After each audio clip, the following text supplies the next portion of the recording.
I'm your host, Shenea Stiletto, and my guest on today's Circuspreneur Podcast is Emmy Award winner Paula Orange. Paula, welcome to the podcast. I'm so honored to have you on the show today. How are you?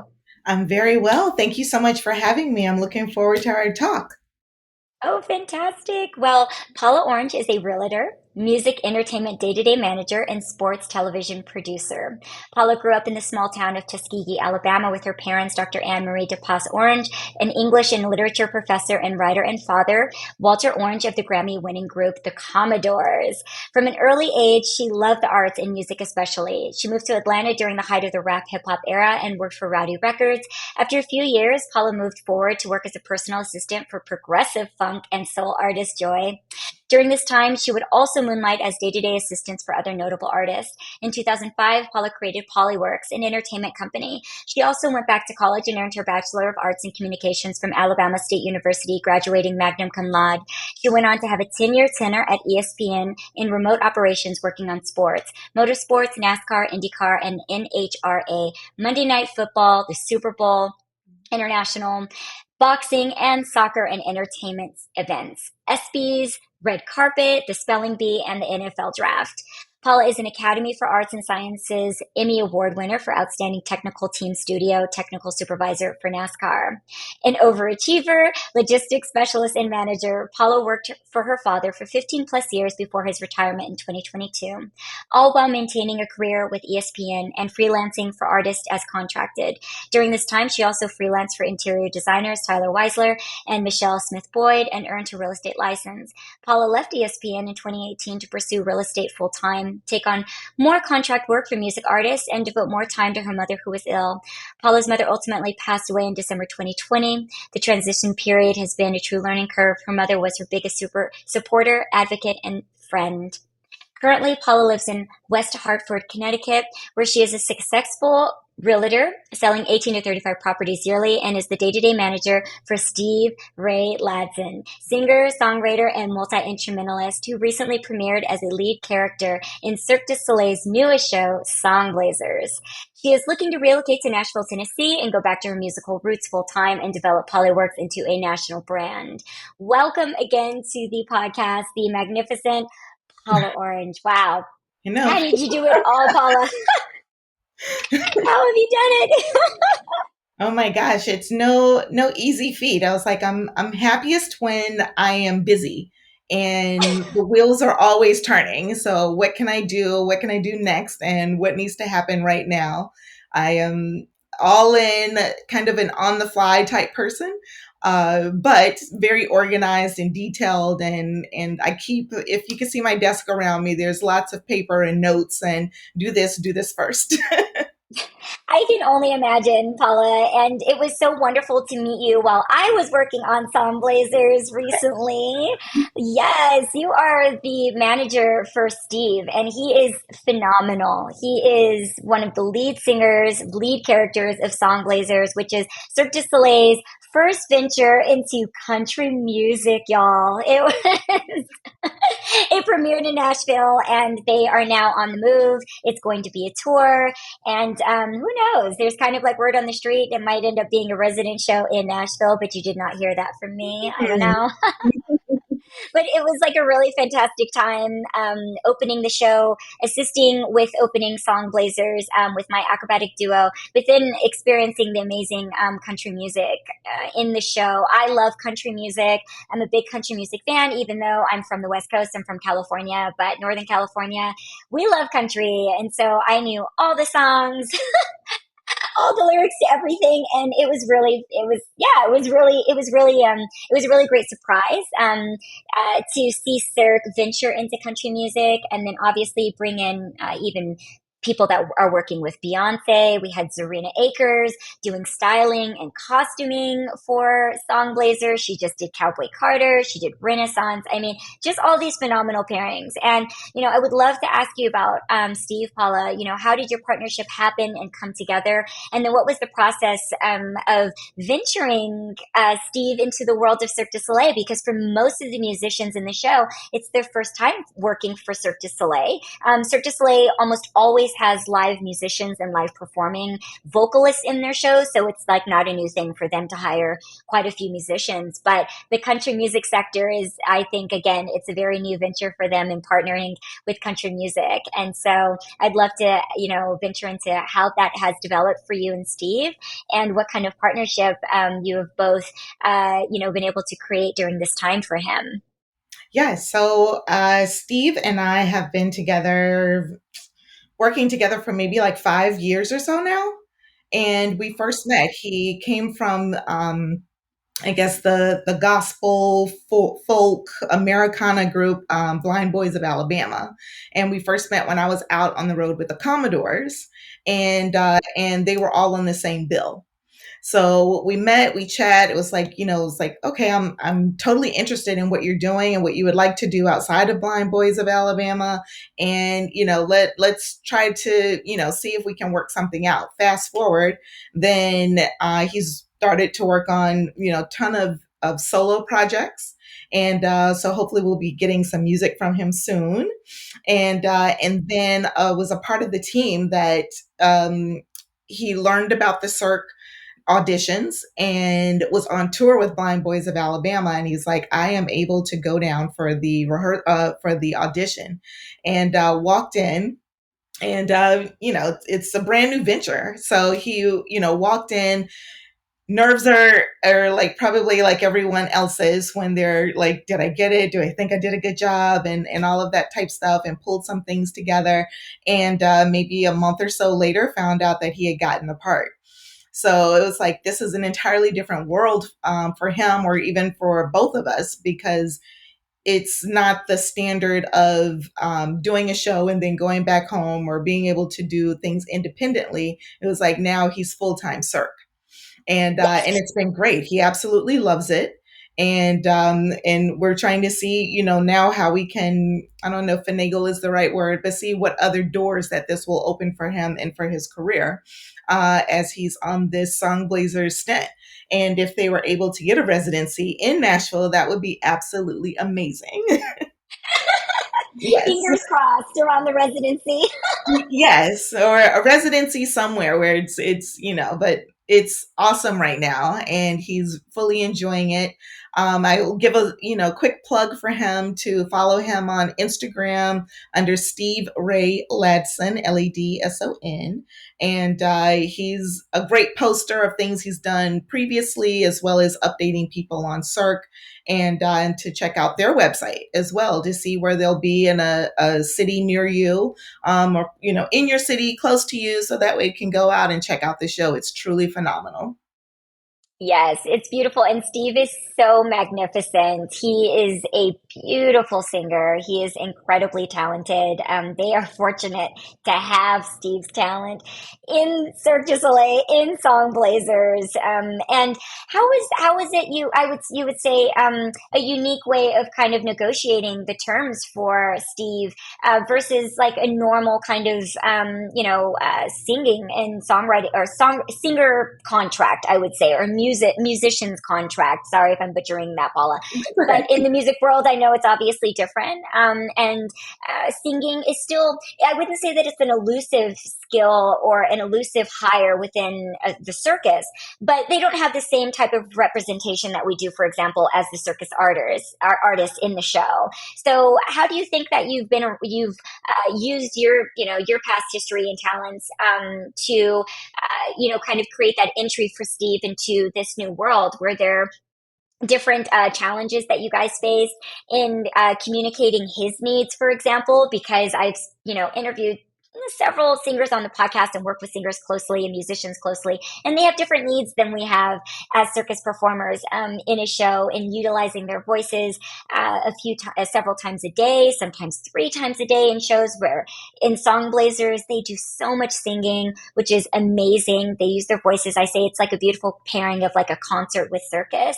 And so how would you say that was probably uniquely different, even if not challenging, maybe? Well, first, Steve is the ultimate professional. And he's also very humble. So he comes into it maybe with a different outlook or perspective than someone who is, I need, I want, I have to have. He's like, I'm here. What do you all need for me to do? And I will figure out how to make the adjustments. So he's the ultimate professional when it comes to that.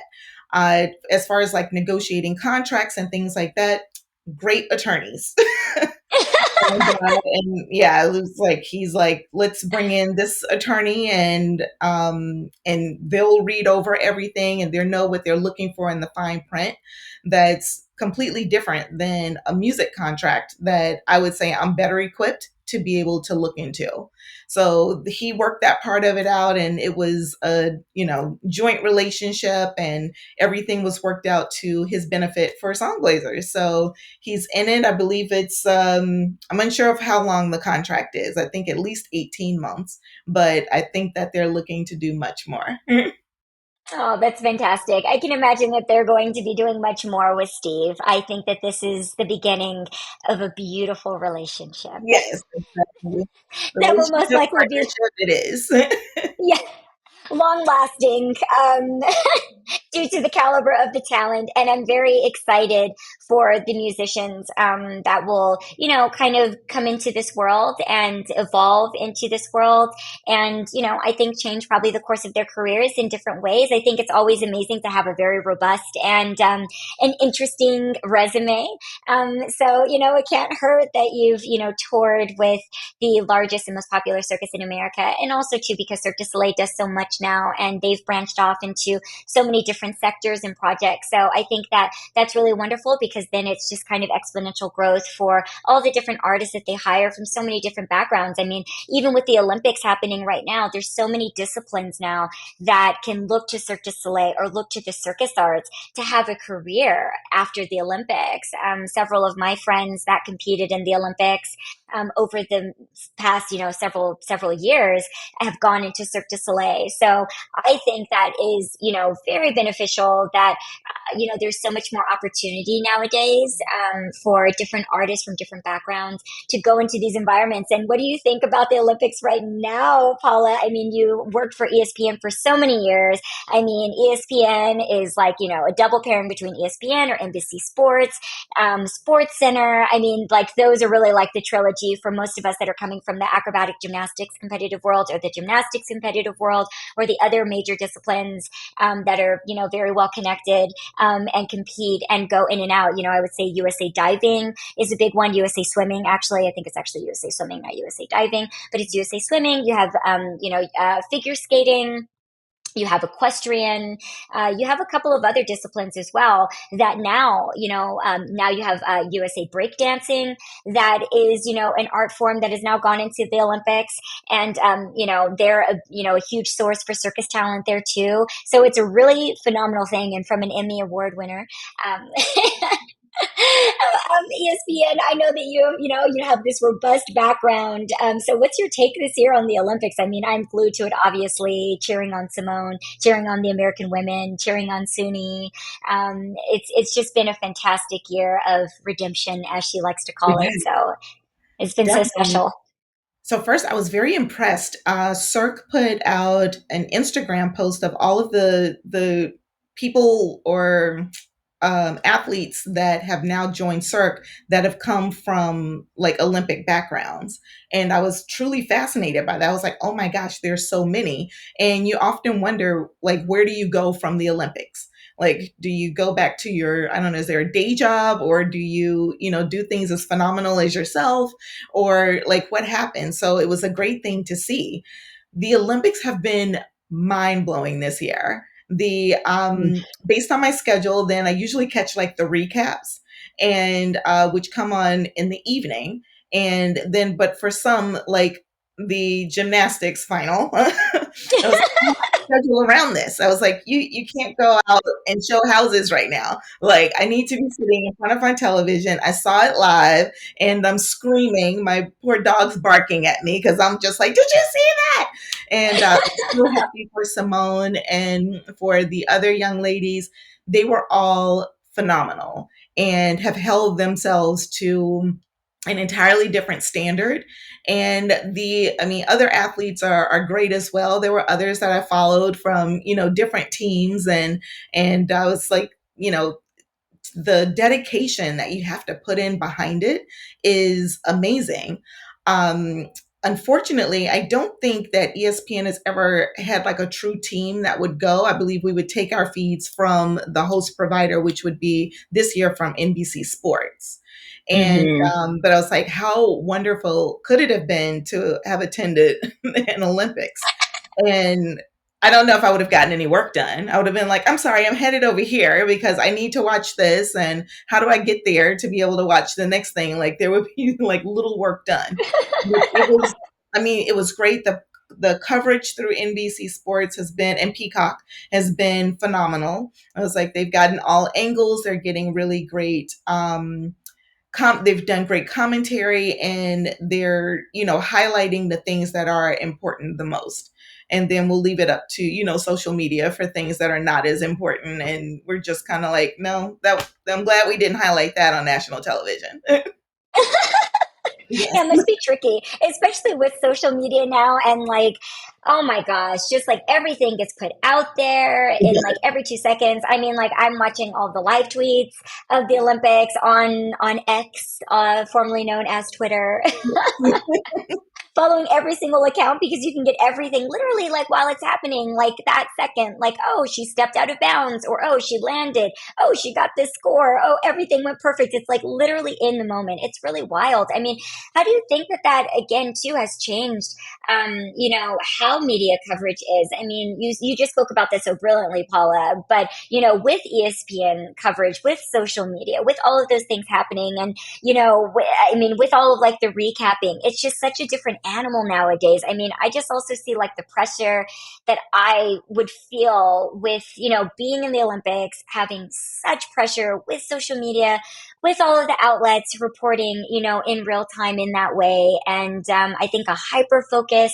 on the competitive environments like there wasn't before. And I just think that it is such a different machine nowadays, and I just commend every single athlete that is able to keep up with that, in this day and age, and just kind of taking on that extra stressor and being able to maintain their focus, and go for the gold. You're already doing everything. Everything is already so scary and already, so kind of panic inducing. And then now you have all of these other elements to it. So, what is your perspective on it now, Paula, in coming from that field for so many years? Well, I think it's so important for all athletes to maintain mental health awareness, because Mm. without that, then social media can absolutely crumble you, regardless of what field you're in. Hmm. Even working behind the scenes with ESPN, I was in operations. So first one's in, last one's out. We're building TV compounds, very technical, people, places, things. I call it like a mama bear approach, and or tour manager. Like you're on top of everything, and then production comes in and they make television. So at the end, if they didn't get the angle that they want, then, or the angle they want, or they're not hearing people at home, they aren't hearing the story that they want to hear, or something that they've read on social media or something like that, then they there's the backlash can be real. And you have Hmm. to have like a strong mind. Like, we know what, we came in, we did the best television that we knew to do. We focused on the positives, or we focused on the reality of what was going on, and not just the cat fight that happened behind the scenes that someone was able to capture because they were walking through, and now it's on social media, but no one knows the backstory. It was like, maybe I just carry that look on my face. It was like, it's not anything mean, but it was like, you caught me where it's like, don't do that. Like, let's not have that happen. And now it's been taken to a different level that it did not need to be taken to. So it's like, I hope that everyone has a support system behind us. Even in television, we all had to have support systems. Like you mentioned in the beginning, my mom was my biggest supporter. I could call her at 4 a.m. and say, oh my gosh, this went wrong during show or during loadout or something like that. And she's like, you know what? Is everyone still, does everyone have all their pieces? Is anything broken? And it's like, no. And she's like, well, we live to fight another day. We know not to let that happen in our next show or our next event. So, and, regardless of what platform that you're on or where you are in front of the camera, behind the camera, on the stage, or sitting in the audience, then we all need to make sure that we're taking the positivity forward and we're not letting people who don't know the situation or understand the circumstances determine what we do and how we react to things. So I think that that's like so important.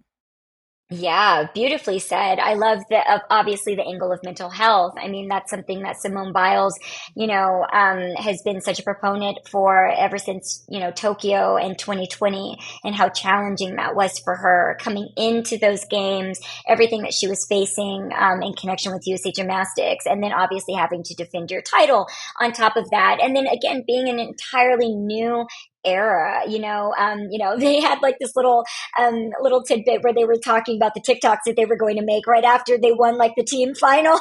And they caught like a little piece of them talking like about that. And for me, I don't know, I would have to be in an igloo. I mean, when I perform and when I compete, I have to be so isolated. I couldn't imagine being that accessible, even though I know that there's an aspect to it where you have to be accessible to the media. You have to, do your interviews and things of that nature. But for me, I just, like I said, I think that the support systems that they have in place now are very different than they've ever had before. And I think that, again, helps them to absorb that incredible media spotlight, and attention.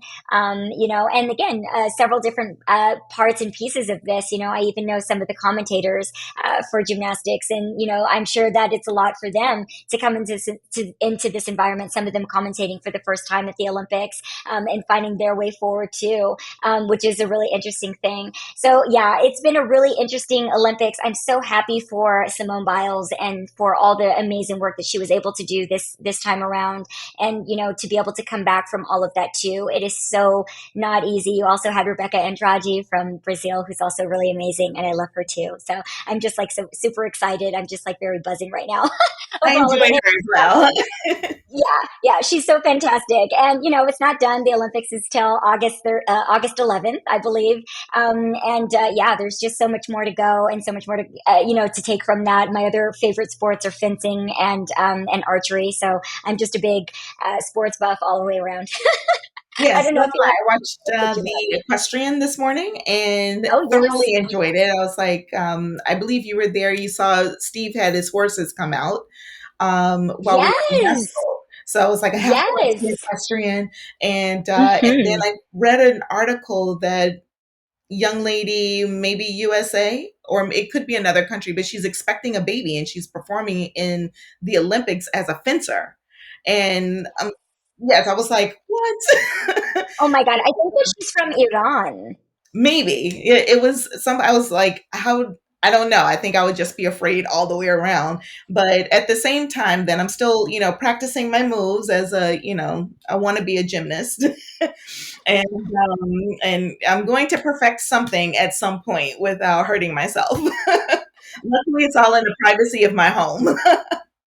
Well, they've seen a spike actually during this Olympics of folks registering for adult gymnastics, Oh, really? That's actually. lovely. Yes, I yes. love I just that. read an article about that the other day. And then I had some friends that were asking me. I recently did the Brown Girls Do Gymnastics clinic in Atlanta. And some of the gymnasts there that just had babies, they were like, should I sign up for the adult gymnastics class? They said, well, you were a very popular NCAAer, so I think that you'll do just fine. Yes. If you come back into the fold, I think you'll be okay. Yes. Definitely. Yeah. Well, I'm going to get that. I don't know what it's professionally called, but where they bend and then they spin on their own like one leg and then they do like a spin around. And Oh so that's what yes. I'm working on over here. Oh my gosh, you're working on the wolf turn. So I commend you. I would never want to do a wolf turn, especially on the balance beam. I mean, that can either make or break anything. It's so scary and wild. You're amazing. That's the one thing that I'm like, oh, I want to get that. I got to get that.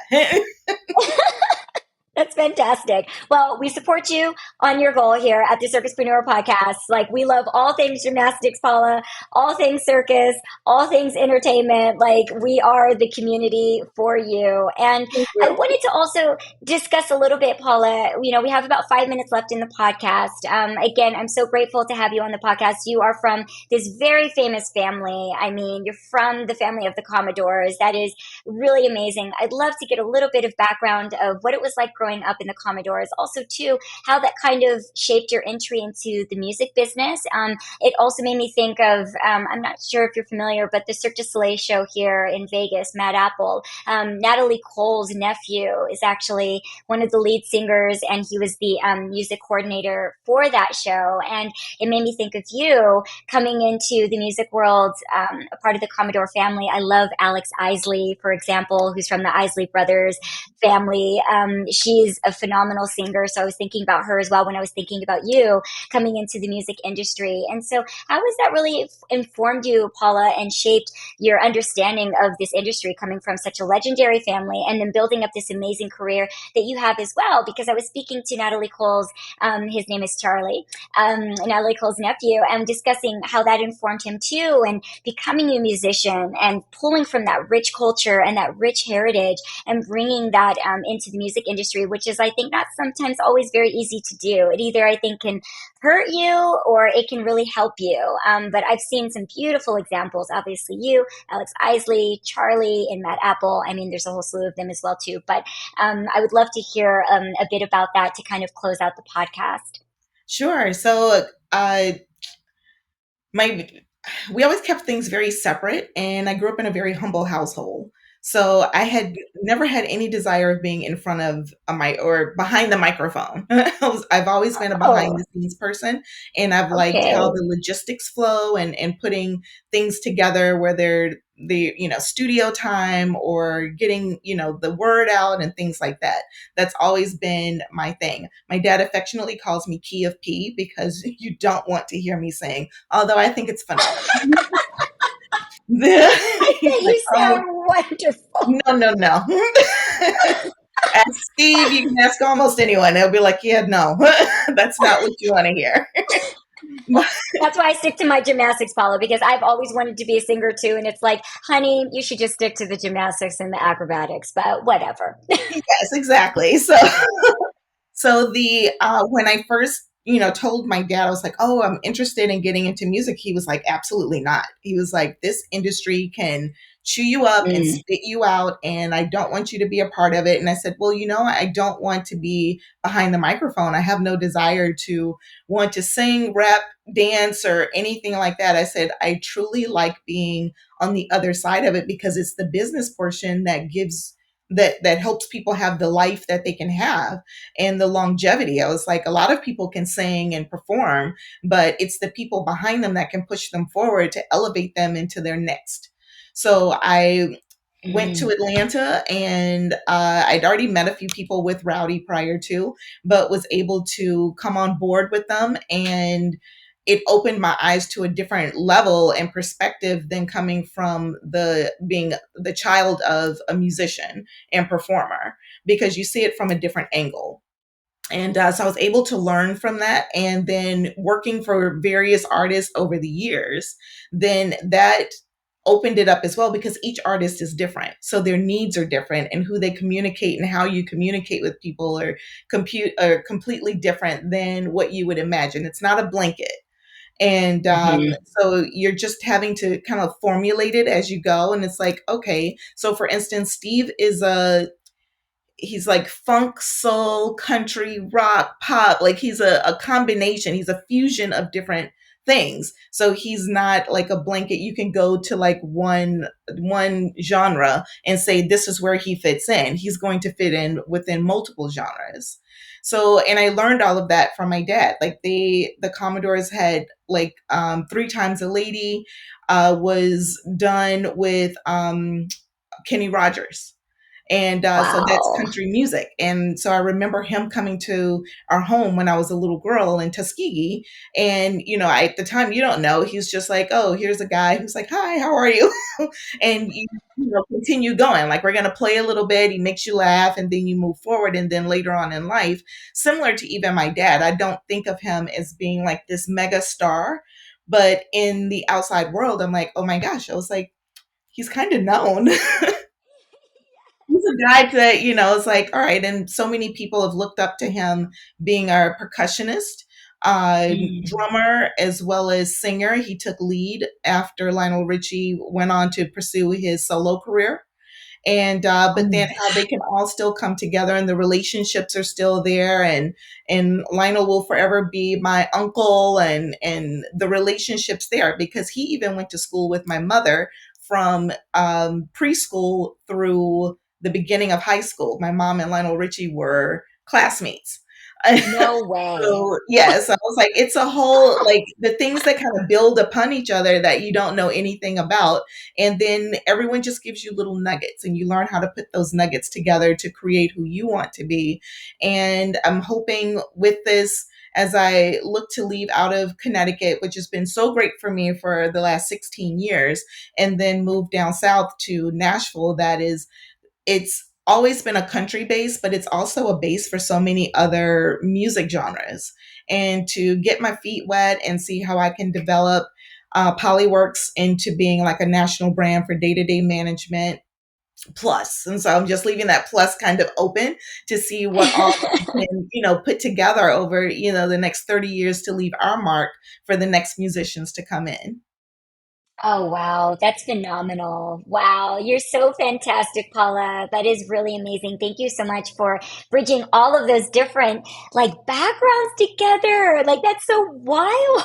Like the history and the connection and Uncle Lionel. I mean, wow. That is phenomenal. And Steve is so lucky to have you representing him. I know that you also feel very lucky representing such a beautiful talent such as Steve as well. But I mean, he's being represented by music royalty. So I Oh, think that I know that he's very grateful. And I'm so honored to have you on the podcast, Paula. Thank you so much for giving us time out of your very busy schedule, your thank very you. day. You are an Emmy Award winning,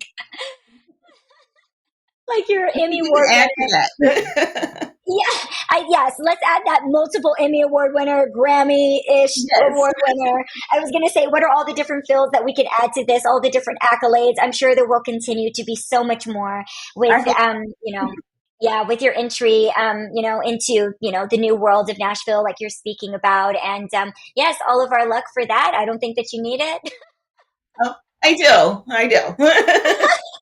With your vast connections and your incredible body of work. So I am so fortunate to have you on the podcast to share this really brilliant and deep perspective. So thank you for sharing it with the communities, with the sporting community, the gymnastics world, and the high performance world that I represent on the podcast. And then those in the circus world that are seeking to be circuspreneurs that come from so many different backgrounds that find themselves in the circus, like Steve has, like the several musicians that are working so hard right now in Songblazers and doing that really amazing tour that I know is going to be super successful. Everyone stay tuned and see, a city near you. I might even reappear in Songblazers. You never know. Yes. I was again really fortunate to be a part of it, and I'm so glad to be able to discuss all of these new developments with you, Paula. And thank you again for your time. And we will close out the podcast today with this Circuspreneur podcast is also available on stagelink.com, STAGELYNC .com, the groundbreaking new platform for live performing arts that provides unmatched access and connection to this vibrant world of shows and entertainment. If you are a professional in the performing arts, visit stagelink.com/pro, STAGELYNC.com/PRO. StageLink Pro offers industry professionals higher visibility, networking opportunities, and tools to support and enhance their careers. Until next time, everyone, I am your host, Shenea Stiletto. Thank you so much for tuning into the Circuspreneur Podcast. Until next time.